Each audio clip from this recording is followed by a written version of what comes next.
நேர்களே, நம்ம தொடர்ந்து பார்க்கக்கூடிய ஒரு செய்தி, இன்னும் 28 நாட்களில் வாக்குப்பதிவு. நவம்பர் 6, நவம்பர் 11, நவம்பர் 14 முடிவுகள். இப்ப மிக முக்கியமாக கட்சி அரசியல்ல சில விஷயங்களை பார்க்க போறோம்.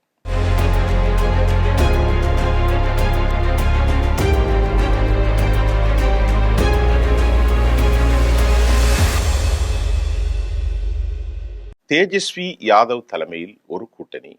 அதே மாதிரி இன்றைக்கு கிடைத்திருக்கக்கூடிய தகவல்ல 205 தொகுதிகளில் அவர்கள் பங்கிட்டுக் கொள்கிறார்கள். மீதி 38 தொகுதிகளில் அவர் தங்களுடைய கூட்டாளிகளுக்கு கொடுக்கப்படுவதாக நிதிஷ்குமார், பாரதிய ஜனதா முடிவெடுத்திருக்கிற நிலையில் தங்களுக்கு மட்டும் 40 தொகுதிகள் வேணும் என்று சிராக் பஸ்வான் போர்க்கொடி தூக்குகிறார். இதுதான் ரொம்ப முக்கியம்.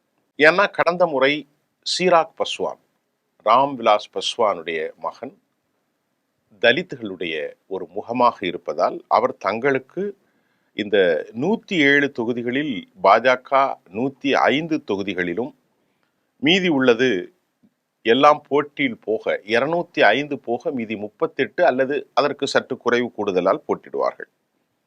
இப்போ தற்போதைய விவகாரத்தில் அங்கே இந்த சிக்கல் சிராக் பஸ்வான், மாஞ்சி, குஷ்வாஹா இன்னும் பல புகழ்பெற்ற தலைவர்கள் இருப்பது என்டிஏவுக்கு ஒரு பிளஸ் பாயிண்ட் என்று சொல்லப்பட்டாலும் பாரதிய ஜனதாவில் புகழ்பெற்ற தலைவராக யாரும் இல்லை என்பதும் நாம் பார்க்க முடிகிறது. இப்போ சிராக் பஸ்வான் அந்த கூட்டணியில் ஒரு சிக்கலை ஏற்படுத்தி கொண்டிருக்கிறார். லோக் ஜனசக்தி கட்சியை சேர்ந்த அவர்தான் இப்போது தனித்து போட்டியிடுவதற்கான சில நிலவரத்தை அவர் ஏற்படுத்தியிருக்கிறார். ஆகவே இந்த குறுகிய காலத்தில் சிராக் பஸ்வான் ஒருவேளை அவர் கட்சியை விட்டு விலகலாம். அவர் குறிப்பாக 10% மேல் எடுக்கும் வாய்ப்பு கொண்ட பிரசாந்த் கிஷோரோடு அவர் கூட்டணி வைக்கப் போகிறார் என்ற செய்திகளும் களத்திலே வந்திருக்கிறது.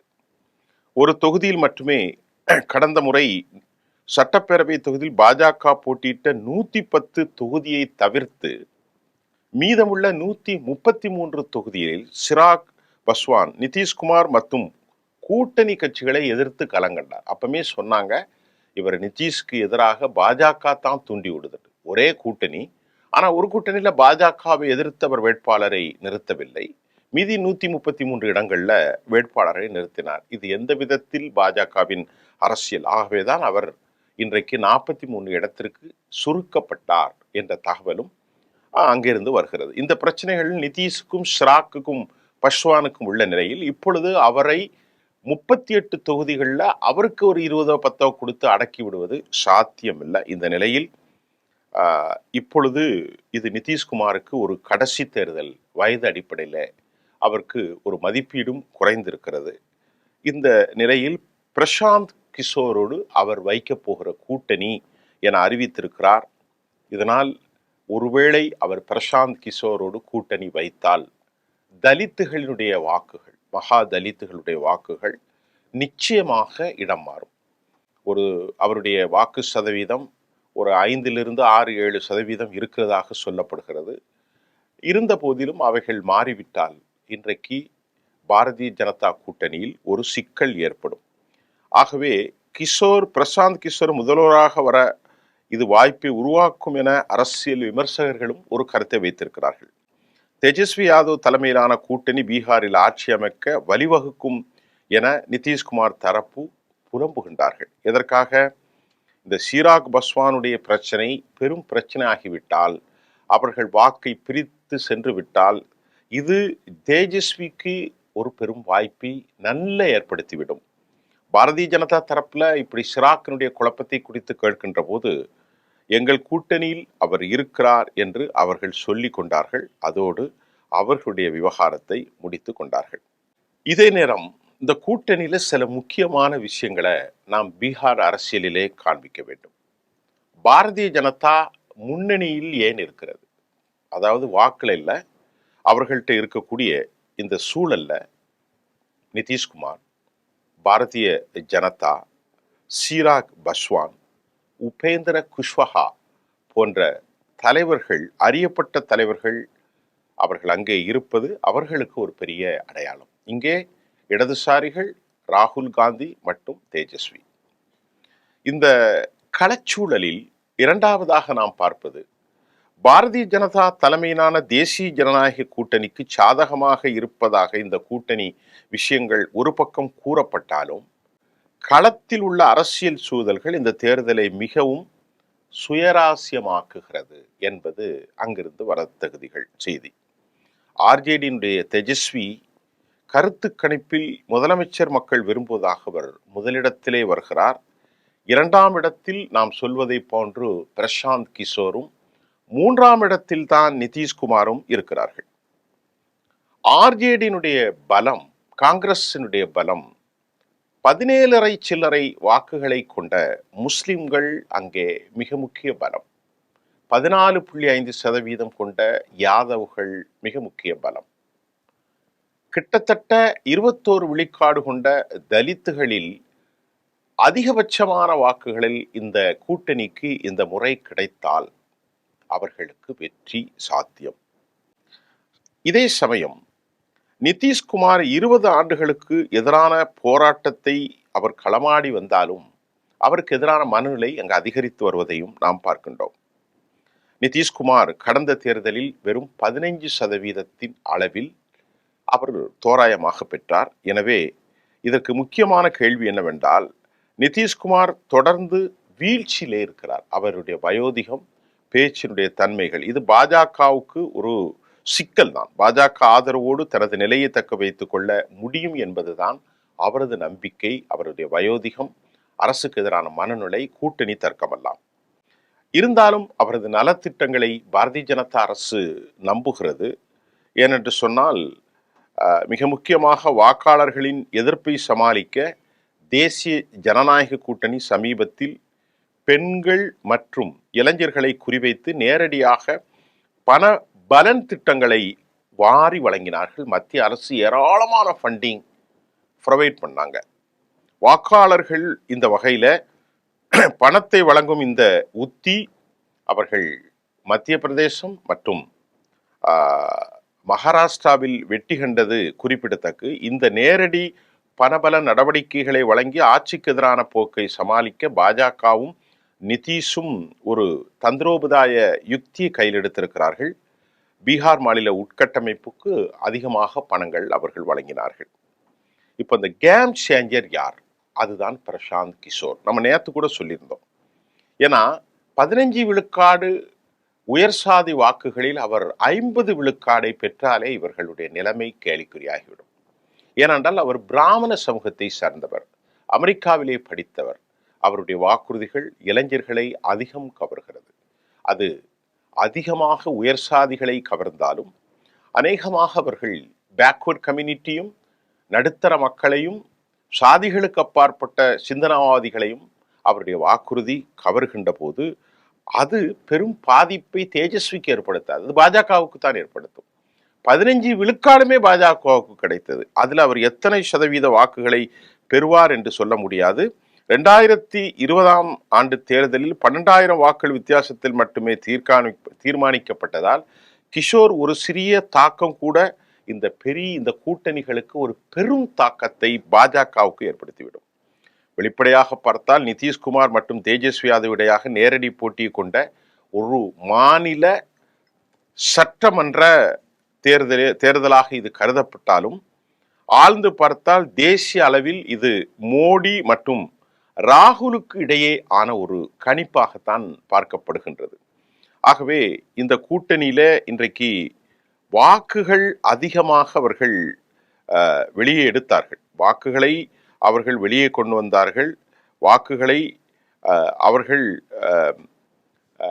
மடைமாற்றம் செய்வதற்கு 65 லட்சம் என்று இப்போது 40 லட்சம் என்று இருந்தாலும் பல சாதக பாதகங்களும் இருக்கின்றன. முதல்வர் நிதிஷ்குமாருக்கு வயதாகிவிட்டது அவர்களுக்கான டிராபேக்கு. அதன் கூட்டணி கட்சிகள் பாஜக பயன்படுத்தி கொண்டது வளர்த்தெடுக்க முடியும் என்பது அவர்களுக்கான ஒரு சாத்தியம். சவால்களை பார்த்தால் பாரதிய ஜனதா பெருமளவில் மாற்றுக் கட்சியினரை தங்கள் கட்சியிலே சேர்க்கிறார்கள். அதன் நட்பேருக்கு களங்கம் விளைவிப்பதாக உள்ளது. இதுவும் பார்க்கப்படுகிறது. ஒரு காலத்துல காங்கிரஸ் என்ன கலாச்சாரத்தை செய்ததோ அது இப்பொழுது பீகாரில் பாரதிய ஜனதா செய்து கொண்டிருக்கிறது. தேசிய ஜனநாயக கூட்டணியில் அதிகமாக கட்சிகள் இடம்பெறுவதால் சீட்டு பகிர்வில் குறைந்த நாட்களில் பெரும் குழப்பம் ஏற்படும். இது அவர்களுக்கு ஒரு பெரிய சிக்கல். இந்த சிக்கலை இன்னைக்கு ராம் விலாஸ் பஸ்வானுடைய மகன் சீராக் பஸ்வான் ஆரம்பித்திருக்கிறார். பீகாரில் ஆளும் தேசிய ஜனநாயக கூட்டணி ஜனதா தளம் ஆர்ஜேடி, காங்கிரஸ் உள்ளிட்ட கட்சிகள் இடம்பெற்றுள்ள எதிர்க்கட்சிகளின் இந்தியா கூட்டணி நேரடியாக மோத உள்ளது. இது ரொம்ப முக்கியமான விவகாரம். பலமான அம்சங்கள் அப்படின்னு பார்க்கும்போது ஆர்ஜேடி கட்சியினுடைய தலைவர், நிறுவன தலைவர் லாலுவுக்குன்னு ஒரு அரசியல் அவர் ஒதுங்குள்ள நிலையில் அவரது மகனுக்கு இப்பொழுது அக்கட்சி முன்னிறுத்தி இருக்கிறது.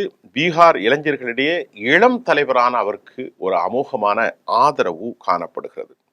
மக்களவை எதிர்க்கட்சி தலைவர் ராகுல் காந்தியினுடைய ஓட்சோரை பிரச்சாரம், இந்தியா கூட்டணி மற்றும் இடதுசாரிகளிடையே ஒரு எழுச்சி. பீகாரில் இந்தி கூட்டணியில் பெரிய கட்சியான ஆர்ஜேடி கட்சி, லாலு பிரசாத்தினுடைய தேஜஸ்வி மற்றும் அவரது குடும்ப உறுப்பினர்களுக்கான ஒரு காழ்ப்புணர்ச்சியும் கடந்த கசப்புணர்வும் இன்னும் மறைந்து போய்வில்லை. அது ஒரு பக்கத்தில் இருந்து கொண்டுதான் இருக்கிறது. இந்தியா கூட்டணியினுடைய இளம் தலைவர்களாக தேஜஸ்வி இருக்கும் நிலையில் வாக்காளரிடத்தில் அவருக்கான இந்த முக்கிய தேவையான வேலை வாய்ப்புகளை உருவாக்குதல், மாநிலத்தினுடைய தொழிலாளர்கள் பிற மாநிலங்களுக்கு இடம்பெயரும் பிரச்சனை, சட்ட ஒழுங்கு பிரச்சனை போன்றவற்றை தன்னால் சிறப்பாக கையாள முடியும் என அவர் நம்புகிறார். அவர் மக்களிடத்திலே அதை கொடுத்து கொண்டிருக்கிறார்.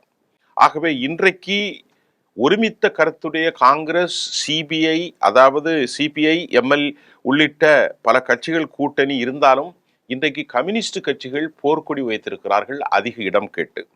ஆட்சியில் இருந்து இறங்கிய நீண்ட காலமாவதால் ஆர்ஜேடி கட்சி பிரமுகர்கள் விருப்பங்களை சமாளிப்பதும் கூட்டணி கட்சிகள் உரசல் இல்லாமல் பார்த்து கொள்வதும் அவர்களுக்கு ஒரு பெரும் சவால்.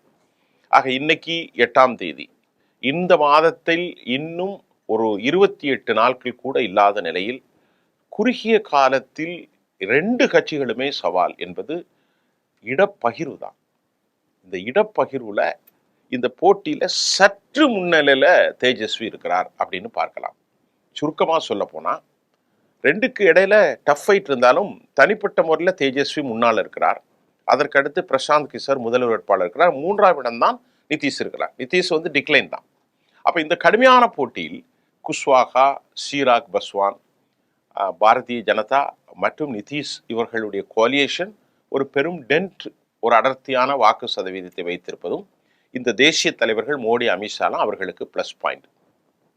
மைனஸ் என்பது இடங்களை பகிர்ந்து கொள்வதில் அதிக கட்சிகளை கொண்டதால் பாஜகவுக்கு சிக்கல்.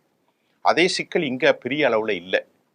ஏன்னா ஈஸியா காங்கிரஸ் ஒத்துக்கொள்ளும்.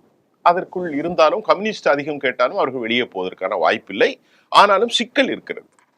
இதை தாண்டி பெரும் சிக்கலாக பார்ப்பது ஒரு கீ பிளேயராக இருக்கக்கூடிய பிரசாந்த் கிஷோர்.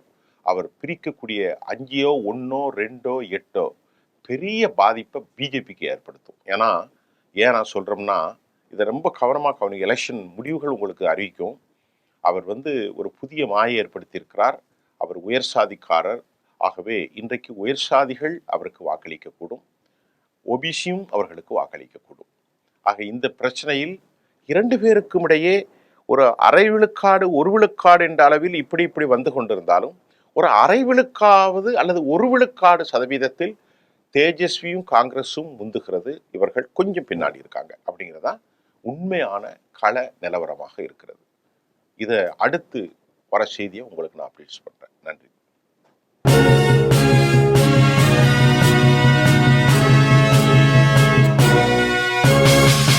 உடனுக்குடன் அப்டேட் தெரிந்து கொள்ள ஜெம் டிவி தமிழ் ஆப்பை இன்ஸ்டால் செய்யவும்.